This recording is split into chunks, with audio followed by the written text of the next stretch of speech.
Et c'est parti pour ce cours tant attendu, 10 projets avec React. Donc on va commencer par un projet simple, un projet de slider comme ça, mais vous allez voir que rien qu'en faisant un slider déjà on va manipuler pas mal de choses. Ensuite un projet de traduction comme ça. Là aussi ça paraît simple mais on va manipuler pas mal de choses et c'est très intéressant à savoir faire évidemment. Ensuite, on va ici faire une sorte de validation de formulaire à plusieurs étapes où on va imaginer qu'on a un site de recettes qui propose des recettes aux utilisateurs en fonction de leur goût comme ça directement et on va pouvoir choisir pas mal de choses.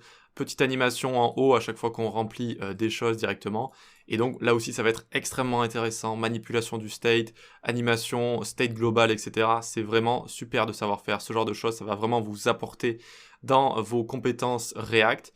Ensuite, ici, on va avoir également des animations. Regardez, j'arrive ici, hop.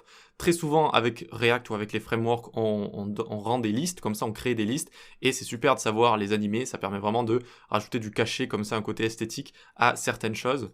On aura également d'autres types d'animations si je rajoute des choses juste ici. Pareil pour une liste. Et des apparitions au scroll aussi, ça peut être intéressant de savoir faire ça avec React. Parce qu'avec React, et oui, c'est très souvent différent par rapport à du JavaScript classique, donc il faut un peu tout revoir comme ça. Ensuite ici on va avoir un chrono, pareil ça peut paraître assez simple de faire ce genre de choses, c'est une petite app vous savez type Pomodoro comme ça, où on va avoir une session de travail, une session de repos, mais on va du coup ici faire plein de choses. Un compteur comme ça c'est vraiment super pour manipuler le state, la logique, la mise à jour, etc. Et de se familiariser avec tout ça, c'est génial de faire ce genre d'exercice comme ça.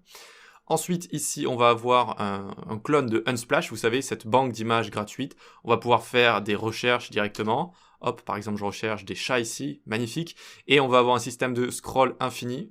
J'aime bien les chats comme ça, là. Je me souviens plus du nom de tout ça. Et donc, un scroll infini où on va descendre directement et ça va nous charger des images à l'infini. Parfait. Et ensuite, on va faire une application d'authentification, ok? Donc, on va pouvoir s'inscrire, se connecter, et on arrivera sur un contenu privé seulement pour les gens qui sont inscrits. Ça aussi, c'est génial à savoir faire. On va utiliser Firebase, et extrêmement souvent, aujourd'hui, on a envie d'avoir des sites comme ça, qui ont des utilisateurs qui peuvent se connecter, s'inscrire, etc. Donc, très intéressant à savoir faire. Donc là, on rentre dans les projets qui vont être vraiment un peu plus compliqués. Ça peut paraître simple au vu de l'interface, mais on a pas mal de choses à voir ici. Ensuite, on va avoir une présentation type e-commerce, comme ça, où on va avoir des mugs à acheter. Et donc, on va pouvoir cliquer sur un mug qui nous plaît, tac, l'ajouter au panier, ça va s'actualiser en haut. On va pouvoir cliquer sur le panier, voir le total ici, hop, tout augmenter comme ça, vous voyez que ça s'actualise. Et c'est ça la magie de React et la magie des frameworks de manière générale. Vous voyez que je peux rajouter autant de choses que je veux. Et ça s'actualise, et je reviens ici, et tout est actualisé. Tout est parfait comme ça, c'est génial.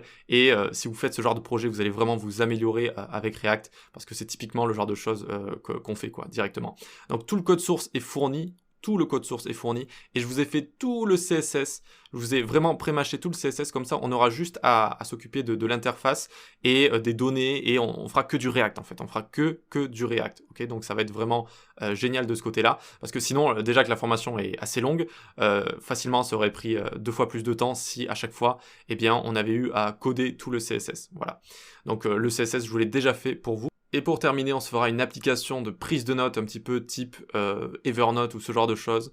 Donc là, on va avoir plein de choses. On peut voir nos notes directement ici, on peut les rechercher directement s'il y en a beaucoup. Également, on a cette partie où on peut rajouter des notes. Test, tac, j'enregistre et ça va rajouter tout ça ici. Et je peux même, si je veux, par exemple, changer ma note ici sur le piano, je peux cliquer et ça va me la ramener ici et je vais pouvoir la modifier, etc. Donc là, ça va être vraiment un festival de Redux et compagnie pour avoir toutes ces données comme ça qui vont être disponibles partout, qui vont bien se mettre à jour, etc., etc. Donc c'est une formation conséquente.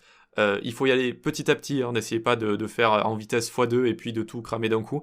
Codez avec moi, posez-moi des questions, regardez le code source, regardez comment c'est fait, posez des questions à Google aussi quand il y a des choses que vous ne comprenez pas trop. Vous pouvez également venir sur le Discord également, vous pouvez me parler en privé, vous pouvez parler en public sur les différents salons, c'est fait pour ça.